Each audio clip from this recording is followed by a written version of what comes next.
Dan hebben we een lid van de coalitie, lid Somohardjo. Ja, lid Somohardjo. Mevrouw de voorzitter, bij deze algemene politieke beschouwing in het kader van de onderwerp begroting voor het dienstjaar 2011 wil ik mij in hoofdlijnen beperken tot het plaatsen van enkele kanttekeningen bij de beleidsintenties zoals vervat in het regeringsprogramma van de regeringsbouwers Amirali.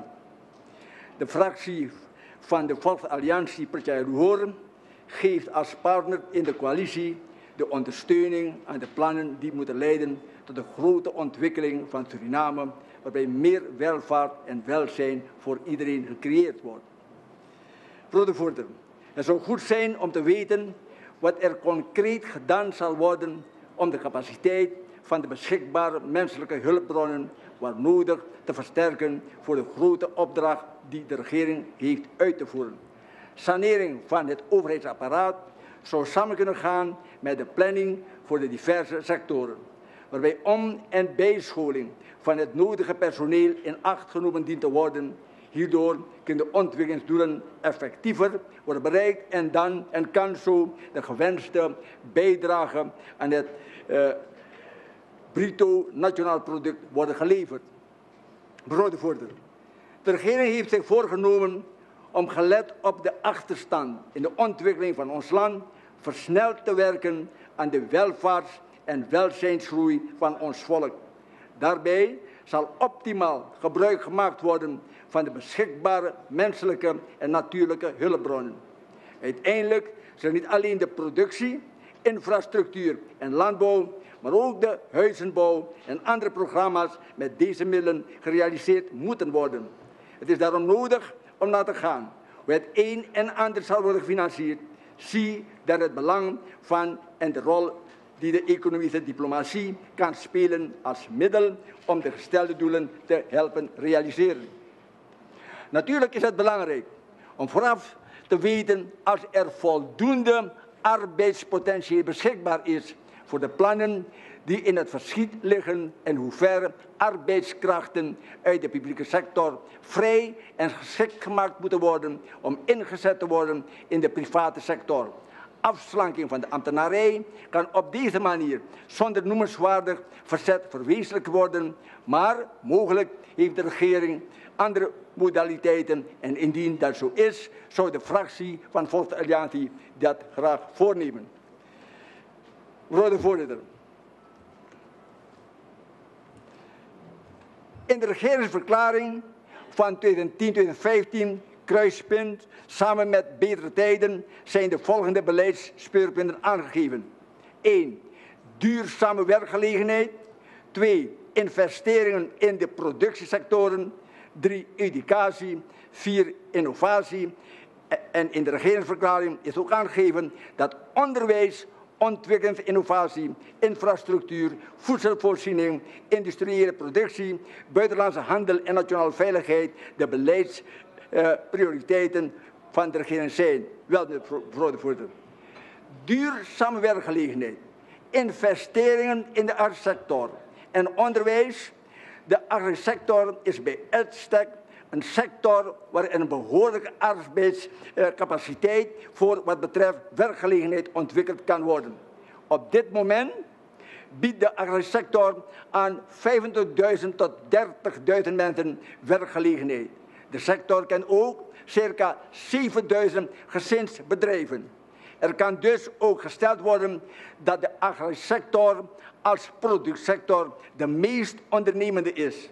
Willen wij het overheidsapparaat met haar circa 40.000 ambtenaren hervormen en afslanken, dan moeten wij de agrariesector ontwikkelen. Want daar zit de grootste potentie om in het te veel aan ambtenaren productief in te zetten. Laten we meer investeren en laten we investeren in de sector agrarisch.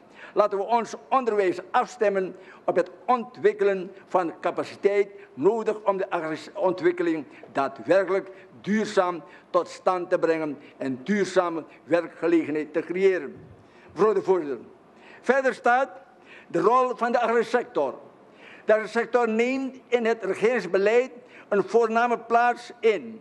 Voor ontwikkeling van de agrissector zal internationale samenwerking en sectoriaal niveau worden geïntensiveerd. De basis voor deze samenwerking zal een SWOC-analyse zijn met Brazilië en Venezuela. Er zijn reeds concrete samenwerkingsovereenkomsten gesloten. Het streven van Suriname is om binnen deze beleidsperiode als voedselproducent en leverancier van en voor het Caribisch gebied te dienen. Ter ondersteuning van dit doel zal het buitenlands beleid zich richten op het verkrijgen van toepassing van Suriname agrarische producten zoals rijst, groenten, aardvruchten, fruit, vlees en vleeswaren, vis en visproducten op de Caribische markten. Voorzitter, dat staat in de regeringsverklaring. En onze opmerking van Volksalliantie: we zijn ontzettend blij dat de regering bij monde van de president heeft aangegeven dat de agrarische sector een voornaamste plaats inneemt en dat wij de voedselschuur willen worden van het Caribisch gebied. We zouden onze blik niet slechts op het Caribisch gebied moeten richten, mevrouw de voorzitter, maar ook op grotere markten. We juichen toe dat de regering de relatie met Frankrijk wil aanhalen. Frans-Guyana kan een poort dienen van onze agrarische producten naar de Franse gebiedsdelen, in het Caribisch gebied en in de Europese markt. Een goed buitenlands beleid zal de vooruitzichten voor de agrarische sector bijzonder verbeteren en vergroten. Laten we onze blikken ook richten op het Verre Oosten. Daar ligt ook een enorme potentiële markt. Samenwerken met landen als China, Indonesië en andere voorzitter moet onze agrarische producten ook toegang geven tot hun markt. Het moet niet slechts een eenrichting verkeer zijn. Handel tussen China en Suriname of met welk ander land en dan ook moet tot wederzijds voordeel leiden. Mevrouw de voorzitter. Verder staat gekwantificeerde doelen voor de agrarische sector in de regeringsverklaring. Het beleidsdoel van het ministerie van LVV, conform de regeringsverklaring, is het ontwikkelen van een agrarisch beleidsprogramma voor de komende 5 tot 10 jaar. Dat zal bijdragen aan de productie van voedsel voor circa 85% van de totale Surinaamse voedingsbehoefte en aan minstens 40% van de productie bestemd voor export. Deze voedselproductie zal onder andere worden georganiseerd in de vorm van verschillende leading corporations die samen met een groot aantal boerencoöperaties en ondersteunende organisaties de productie zullen verzorgen op basis van het principe van small growers en outgrowers. Het gekwantificeerde doel van de rijstproductie is voorlopig een inzaaivolume van tenminste 150.000 hectare in 2020 te realiseren. Voor de rijstproductie en overige agrarische producten zullen in 2011 beleidswetboeken worden vervaardigd waarin het beleid voor de realisatie van de voedselproductie nader beschreven zal worden. In de wetboeken zullen de gekwantificeerde doelen van de verschillende agrarische producten worden aangegeven. De beleidswetboeken zullen aan de Nationale Assemblée aangeboden worden. Wel, mevrouw de voorzitter. De gekwantificeerde doelen zijn zeer ambitieus en misschien te hoog gegrepen. We moeten eerst consolideren wat we hebben, voordat we aan groei kunnen denken. Onze agrarische sectoren kampen met een heleboel problemen die eerst duurzaam opgelost moeten worden, willen we verder groeien. We noemen bijvoorbeeld de vele uitgegeven landbouwgronden die ingericht zijn met droge en natte infrastructuur, maar niet in productie zijn. Denk aan de gronden langs de uitvalswegen in de districten. Het kost de staat enorm veel geld om de droge en natte infrastructuur te onderhouden, zonder dat er daartegenover productie staat. Als we naar de rijstsector kijken, zien we dat er 50.000 hectare grond ten behoeve van rijstteelt is ingericht. Hiervan is thans circa 30.000 in productie gebracht. Mevrouw de voorzitter, en de productiviteit per hectare is echter nog laag. En de relatiefactor moet omhoog zijn. Er zijn talloze problemen die hiervan de oorzaak zijn. We noemen onder andere waterproblemen, kunstmest, padie- en opkoopprijs, de organisatie van de boeren, financieringsproblemen, tekort aan machines, gebrek aan ondernemingsgeest, ziekten en plagen enzovoort. Mevrouw de voorzitter, hou er rekening mee dat grootschalige ontwikkeling van de subsectoren gepaard gaat met grote investeringen in uitbreiding van de natte en droge infrastructuur. Een gedegen ruimtelijke ordening, waar de bestemmingen van de gebieden voor wonen, landbouw, mijnbouw, bosbouw en overige menselijke activiteiten goed op elkaar zijn afgestemd, zodanig dat het milieu op voedselveiligheid en agrarische gezondheid niet in gevaar komt. Hou er rekening mee dat grootschalige ontwikkeling van de agrisector gepaard gaat met verhoogde vraag naar arbeid op verschillende niveaus en specialisaties, grote hoogwaardige voorzieningen, beter onderwijs en natuurlijk meer huisvesting. Zonder mensen en duurzame ontwikkeling van deze hulpbron is er geen ontwikkeling mogelijk. Mevrouw de voorzitter. Verder staat investerings- en financieringsvoorzieningen. Ter ondersteuning van de agrarische productie zal de investeringswet in werking treden en zullen nultarieven ontheffingen van BTW en speciale fiscale incentives waar nodig worden toegepast. Voor de financiering van de productiepotentie van lokale midden- en kleinbedrijven zijn de Landbouwbank en de Nationale Ontwikkelingsbank viseren tot een sterke bank. Voorts zal een garantiefonds voor bedrijfskredieten worden ingesteld dat ervoor moet zorgen dat financieringsvoorwaarden voor kleine en middelgrote bedrijven versoepeld worden. En dat deze bedrijven grotere ondersteuning krijgen bij de vooral in de beginsjaren te lopen bedrijfsrisico's. Bij zowel nieuwe investeringen als uitbreidingsinvesteringen. Speciaal voor het plegen van grote investeringen. En onder andere de agrisector is de Investment and Development Corporation Suriname, NV-IDCS, opgericht. De IDCS zal op de internationale kapitaalmarkt naar partners zoeken voor het op grote schaal produceren van goederen die internationaal kunnen worden afgezet. Ook zal zij op de internationale kapitaalmarkt aan fondsenwerving doen voor het meefinancieren van programma's met een korte payback capaciteit in vooral de sectoren agrocultuur, industriële productie en transport. Voorzitter, wat IDCS betreft zal ik terugkomen bij de begrotingsbehandeling van landbouw, veeteelt en visserij. Voorzitter, onze opmerking ten aanzien van investeringen en financieringsvoorzieningen. De regeringsverklaring geeft een aantal goede maatregelen aan om de agrarische productie te ondersteunen. Het creëren van voorzieningen is een kant van het verhaal, is één kant van het verhaal. Het weten om te gaan met het geld door de ondernemingen en boeren zodanig dat er een maximale waarde toevoeging aan het product wordt gerealiseerd, is een ander verhaal. Er moet bij de actoren in de agrisector gefocust worden op de agribusiness, waar de ketens en supply-ketens, hoe maken we de businessmodel waar de kleine boeren met hun gezinsbedrijven in zijn opgenomen, als small of outgrower, die gekoppeld zijn aan een groot bedrijf of een leading corporation. Het gaat dus om een privaat partnership op basis van een win-win strategie. Mevrouw de voorzitter. Verder wil ik naar onderwijs gaan. U weet wel, een land zonder onderwijs is geen ontwikkeling. En ik juich het voornemen toe van de regering om in het kader van de duurzame werkgelegenheid en met name in de zin van het spin-off effect van de factor arbeid en investeringen zullen worden gepleegd en dat met name educatie en innovatie een van de speerpunten zijn in het te voeren beleid. De vraag is wel hoeveel het in termen van het BBP er in de sector onderwijs zal worden geïnvesteerd.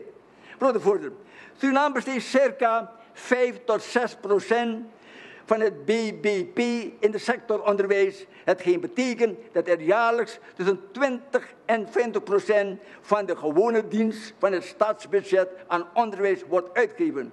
Hier zijn de kosten van de sector onderwijs gemakshalve gelijkgesteld aan de gemaakte kosten door het MINOF. In werkelijkheid zijn de totale kosten van het formele en informele onderwijs iets hoger. De overige aan onderwijs gerelateerde kosten die onder andere ministeries globaal is 50% van de landsdienaren bij het directoraat onderwijs werkzaam en nog eens 10% bij het bijzonder onderwijs. Circa van het 80% van het totale budget gaat naar personeelkosten. Voor deze gegevens tonen wel aan dat er nauwelijks bestedingsruimte bestaat voor daadwerkelijke educatie en innovatie. Mevrouw de voorzitter, de woorden van innovatie en technologie leiden me automatisch tot ICT in het onderwijs. De Volksalliantie is ervan bewust dat ICT in het onderwijs in deze tijd eerder een noodzaak is dan een luxe. Bedenk hoe het probleem van het onderwijs in het binnenland kan worden aangepakt. Op welke manier denkt de regering innovatie en technologie te implementeren in het onderwijs als met name de bandbreedte op het internet dit voornemens niet ondersteunt? Mevrouw de voorzitter, de regering heeft aangegeven voornemen te zijn een grondige evaluatie te plegen van het totale onderwijssysteem. Die stelling leidt echter wel tot de vraag wat nou precies verkeerd is aan ons onderwijssysteem. Getuige de prestatie van onze studenten in het buitenland geeft wel aan, wel het beeld dat ons systeem wel voldoet. Deze vraag is gesteld omdat er reeds activiteiten worden ontplooid door het ministerie van Onderwijs in dit kader. Het project BEIP, verbetering van het basisonderwijs, is er ooit eens een evaluatie gepleegd van ons onderwijssysteem. Zo ja, wat is het resultaat van deze evaluatie en hoe wordt dat zijn ingebracht met de voornemens van deze regering?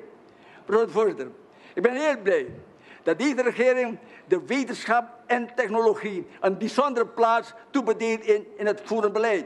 In dit kader wordt een hoog specialistische Nationale Raad voor Wetenschap en Technologie ingesteld. Deze raad staat buiten de ministeries. De vraag hierbij is waarom deze constructie en wat zal de rol zijn van het ministerie van Onderwijs en Ontwikkelingen en onder andere de universiteit. In dit kader is ook genoemd de Open Universiteit. Wat houdt deze Open Universiteit in? En hoe verschilt dat van de Anton de Kom Universiteit? Voorzitter, wat ik ook bemerk is dat de wildgroei van HBO-onderwijs, hoe denkt de regering dit probleem aan te pakken? Mevrouw de voorzitter, en dan heb ik een aantal vragen aan de regering. De regering heeft de afgelopen periode binnen de beleidsformulering diverse nieuwe entiteiten in het leven geroepen om de gestelde beleidsdoelen te realiseren. Zoals de authority, de Housing Authority, is daar een voorbeeld van. Gaarne verneem ik via u van de president hoe de toepassing van deze nieuwe beleidsinstrumenten zich verstaat met de departementele economie. Als er binnen deze context geen sprake is van uitholling of van beleidsgebieden. Mevrouw de voorzitter, deze regering kenmerkt zich ongetwijfeld door durf en een visie die een ieder wakker schudt om samen grote plannen te ontwikkelen en te verwezenlijken. Het is natuurlijk interessant te weten, 1. Hoe de financiering van de aangekondigde plannen zal plaatsvinden. 2. Als er sprake zijn van publiek-private partnerschappen of joint ventures. 3. Welke ontwikkelingsstrategie zal worden toegepast? 4. Hoe de regering denkt over de public sector reform als middel om ambtenaren klaar te stomen en af te leveren voor de productiesector. 5. Als de plannen voor de landbouw- en constructiesector al zichtbaar zijn uitgewerkt. 6. Als de faciliteiten voor buitenlandse investeerders, de enabling environment, reeds in place is. 7. Hoe ver het is met de voorbereiding en de besprekingen met onze buurlanden, Guyana, Frans-Guyana en Brazilië, met betrekking tot de grote infrastructurele werken En hoeveel met deze werk gemoeid is en wat de voordelen voor Suriname zullen zijn direct op termijn. Mevrouw de voorzitter, tenslotte. Voor alle duidelijkheid. En om elke misverstand te voorkomen. Deze regering, voorzitter, wordt gedragen door een gekwalificeerde meerderheid, grote meerderheid. Dus niemand moet ons vertellen dat deze regering geen handvat heeft. Deze regering wordt ondersteund door het volk. Voorzitter, hier in uw coalitie hebben we 36 leden, soms 37, soms. Ja. Maar een gekwalificeerde meerderheid. Voorzitter. Ja. En op het politieke veld, zoals u weet, heeft de megacombinatie, de grootste combinatie van Suriname, ook de grootste politieke partij met 23 zetels. De A-combinatie met BEP samen heeft binnenland zo goed als veroverd. Daar komt niemand in. En wij voor de Volksalliantie zijn met 100% gegroeid van 16.000 naar 32.000. Dus, voorzitter, er zullen wel wanklanken zijn, voorzitter, maar in de democratie is de meerderheid de meerderheid. Dank u wel.